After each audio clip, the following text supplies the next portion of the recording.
Thank you very much. Judge, after me, only 5 to go. But sit back for a second because I don't have questions right away. I actually have a number of things I just want to say because this has been not a surprise, given the history that we all know, not a surprise, but perhaps a little bit of a disappointment. Some of the things that have been said in this hearing.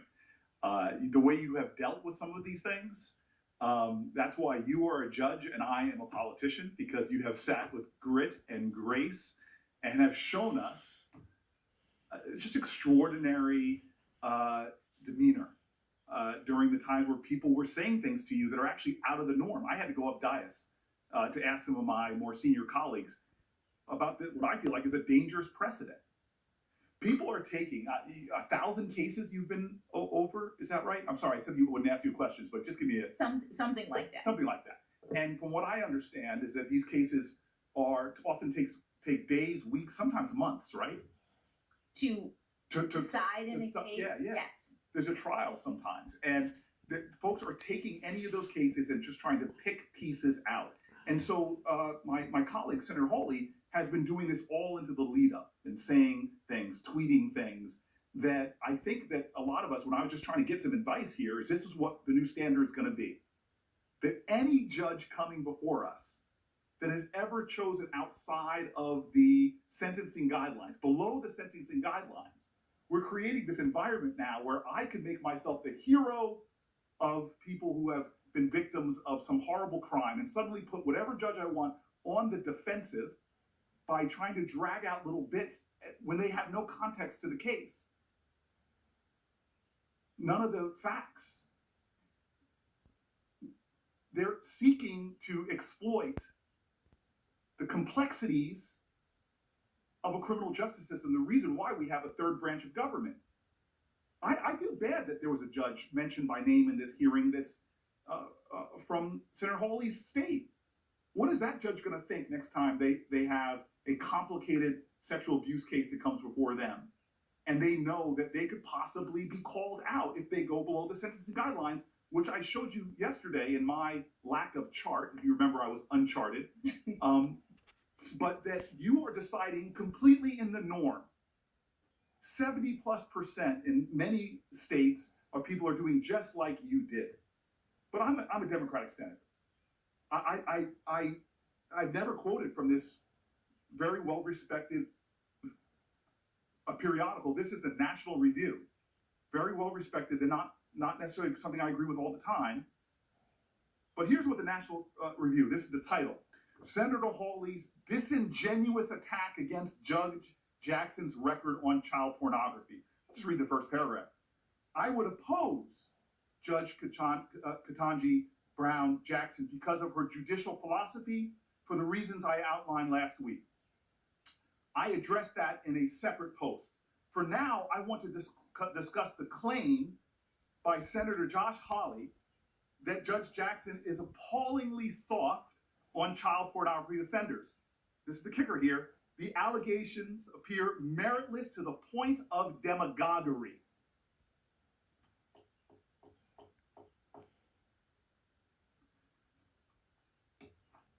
I got letters from leaders of victims' rights groups, survivors of assault,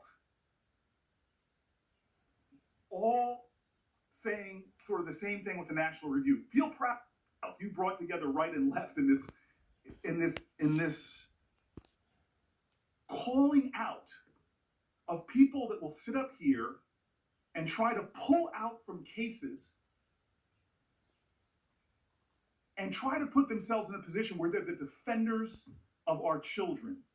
To a person who has children, to a person whose family goes out in streets and defends children. I mean, this is a new low. And what's especially surprising about this is it didn't happen last year.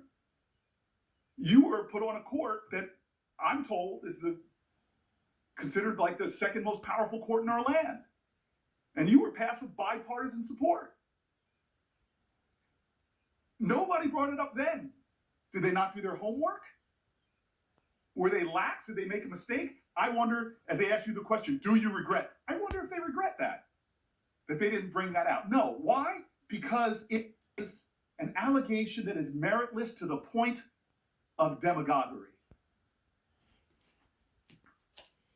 You are, I don't mean this in any way, because if anybody called me average, I would be upset, but you are a mainstream judge.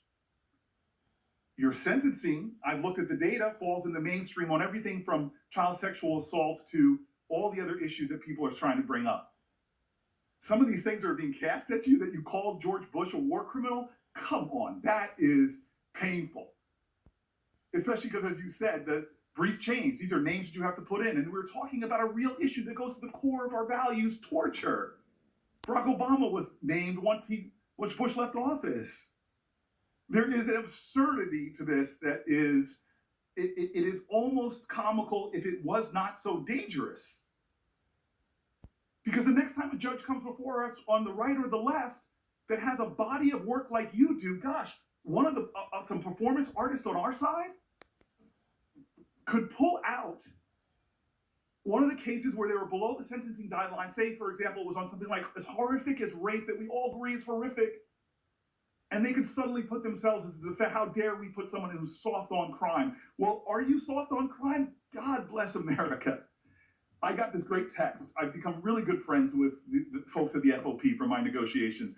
And this was my favorite text. You all got to get this. I think my brother Kennedy might get a kick out of this. He goes, things that are uncountable, stars in the sky, grains of sand on the beach. And the number of times Democrats will mention that the FOP endorsed Judge Jackson in this hearing. But let me mention it again. Just in case my people say you're rough on crime folks really want to try to make that stick. You were endorsed by the largest organization of rank and file police officers. You were endorsed by the bosses, the largest organization of chiefs of police. And you were endorsed by Noble, who I hope people find out more about that organization. You got uncles that are officers. You got a brother, not just an officer, who went to serve after 9/11. Your family's not soft on terrorism. He went out there to capture and kill and defend this country from terrorists. I actually sitting back here and finding this astonishing, but then I do my homework. I love that my colleague brought up Constance Baker Motley. You know, when she was getting to the floor of the Senate, they were trying to stop her with outrageous accusations. You know what the accusation was back then? She was a communist. Dragging up stories, trying to throw anything that they might stick. But this is what you and I know. Any one of us senators could yell as loud as we want that Venus can't return a serve. We could yell as loud as we want that Beyonce can't sing. We could yell as much as we want that astronaut Mae Jemison didn't go all that high. But you know what? They got nothing to prove. As it says in the Bible, let the work I've done speak for me. Well, you have spoken. You started speaking as a little girl, watching that man right there try to raise a family and study law while your mama supported everybody. You spoke in high school when you started distinguishing yourself. And you know what you said when they told you you couldn't go to Harvard? Watch me. I went to law school. I didn't serve on the law review. You did. I didn't clerk at every level of the federal court. You clerked for a Supreme Court justice, one widely respected on both sides, which really shaped you. You left there and you went to private practice, and you know what you found? This is what you told me. That you had those tough choices that working moms have to make, the demands of a private law firm, raising your kids. It just didn't add up. You went before the Senate 3 times in a bipartisan manner. God bless America. We don't do that much stuff bipartisan around here. You went to become a public defender because you wanted to understand all aspects of the law. Who does that? We live in a society that's very materialistic sometimes, very, very consumeristic. You went to, do people become public defenders for the money? No. Your family and you speak to service, service, service. And I'm telling you right now, I'm not letting anybody in the Senate steal my joy. I told you this at the beginning. I'm embarrassed. It happened earlier today. I just look at you and I start getting full of emotion. I'm jogging this morning, and I'm at the end of the block I live on. And I get terrified because I put my music on loud when I'm jogging, trying to block out the noise of the heart attack I'm having. And this woman comes up on me, practically tackles me, an African-American woman. And the look on her eyes, she just wanted to touch me, because I'm sitting so close to you, and tell me what it meant to her to watch you sitting where you're sitting. And you did not get there because of some left-wing agenda? You didn't get here because of some dark money groups? You got here how every black woman in America who's gotten anywhere has done. By being, like Ginger Rogers said, I did everything Fred Astaire did, but backwards in heels. And so I'm just sitting here saying, nobody's stealing my joy. Nobody's going to make me angry, especially not people that are called in a conservative magazine demagogic for what they're bringing up that just doesn't hold water. I'm not going to let my joy be stolen because I know you and we appreciate something that we get that a lot of my colleagues don't. I know Tim Scott does. When I first came to this place, I was the 4th black person ever popularly elected to the United States Senate. And I still remember a lot of mixed people, white folks, black folks work here, but at night when people are in line to come in to clean this place, the percentage of minorities shift a lot. And so I'm walking here, first week I'm here, and somebody who's been here for decades doing the urgent work of the Senate, but it's the unglamorous work that goes on no matter who's in offices. The guy comes up to me, all he wants to say, I can tell, is, I'm so happy you're here. But he comes up and he can't get the words out. And this man, my elder, starts crying. And I just hugged him. And he just kept telling me, it is so good to see you here. It's so good to see you here. Thank you, thank you, thank you. I love my brother, Tim Scott. We could write a dissertation on our disagreements. He gave the best speech on race. I wish I could have given good of a speech. But talking to the challenges and indignities that are still faced. And you're here. I was in the White House with my Democratic colleagues, and I'm in my joy. I can't help it. and the president's asking our advice, who should we nominate or whatever. And I look at Kamala and we have a knowing glance, which we've had for years when she and I used to sit on this end of this committee at times. And then I try to get out to the president what it means. What it means.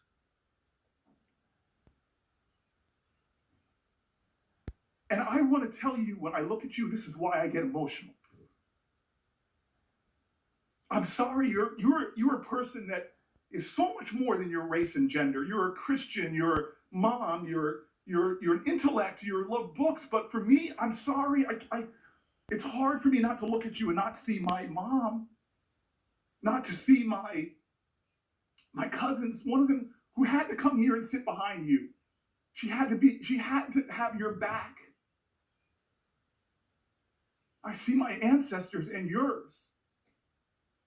Nobody's going to steal the joy of that woman in the street, or the calls that I'm getting, or the texts. Nobody's going to steal that joy. You have earned this spot. You are worthy. You are a great American. Your hero is Constance Baker Motley. Mine, she has sat on my desk for my offices that I've held. She's my icon of America. Her name is Harriet Tubman. There is a love in this country that is extraordinary. You admitted it about your parents. They loved this nation, even though there were laws preventing them from getting together. When they were loving, there were laws in this country that would have prevented you from marrying your husband. It wasn't that long ago, it was last generation. But they didn't stop loving this country, even though this country didn't love them back. And what were the words of your heroes and mine? What did Constance Baker Motley do? Did this country that she saw insult and injuries, when she came out of law firms wouldn't even hire her because she was a woman. Did she become bitter? Did she try to create a revolution? No, she used the very constitution of this nation. She loved it so much, she wanted America to be America. As Langston Hughes wrote, "Oh, let America be America again.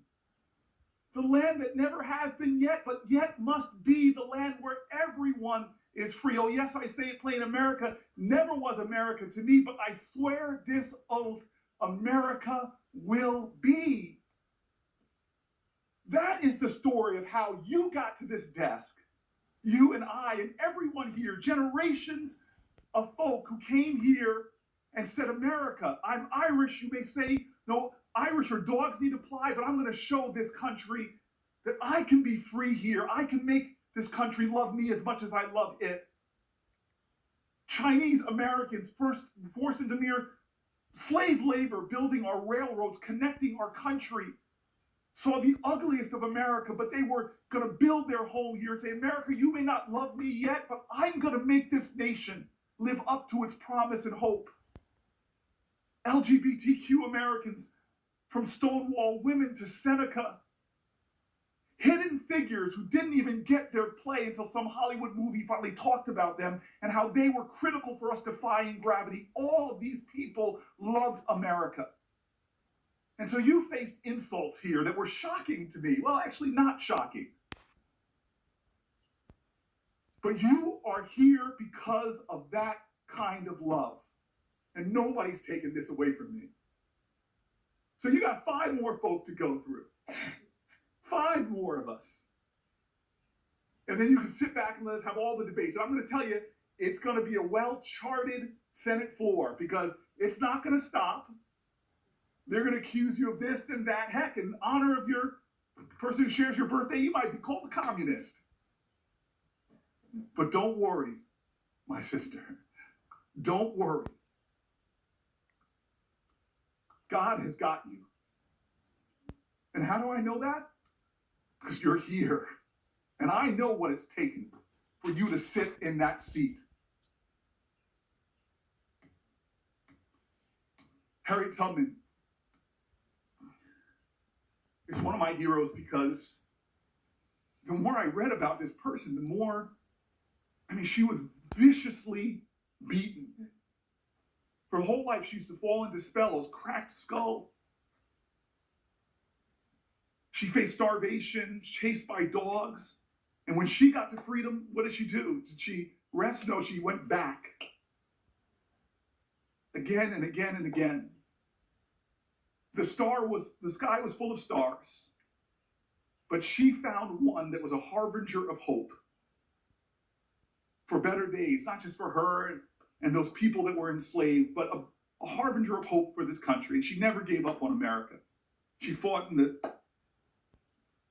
led troops in the Civil War. She was involved in the suffrage movement. And as I came back from my run, after being near assaulted by someone on the street, I thought about her and how she looked up. She kept looking up. No matter what they did to her, she never stopped looking up. And that star, it was a harbinger of hope. Today, you're my star. You are my harbinger of hope. This country is getting better and better and better. And when that final vote happens, and you ascend onto the highest court in the land, I'm going to rejoice. And I'm going to tell you right now, the greatest country in the world, the United States of America, will be better because of you. Thank you. Thank you, Senator Booker. We're going to take a 10-minute break Thank you. and come back and have the last 5 senators ask their question.